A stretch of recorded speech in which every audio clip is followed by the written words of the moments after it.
Dan tak lupa pula sholawat serta salam semoga senantiasa tercurahkan kepada baginda Agung Muhammad sallallahu alaihi wasallam.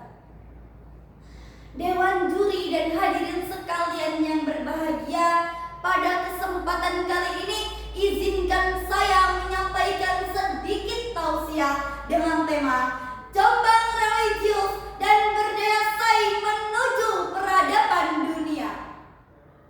Hadirin rahimakumullah, kota Jombang yang kita cintai dan kita banggakan memiliki potensi besar untuk menjadi contoh bagi kota-kota lain di Indonesia.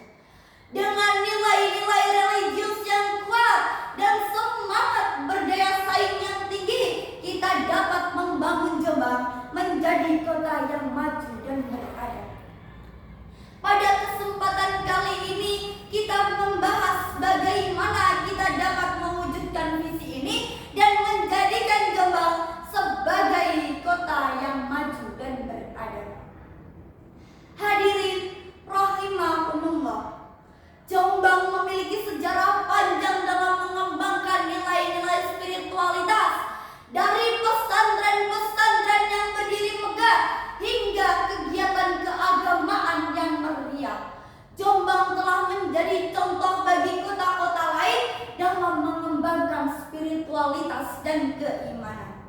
Marilah kita teruskan tradisi ini dan jadikan Jombang sebagai contoh bagi dunia.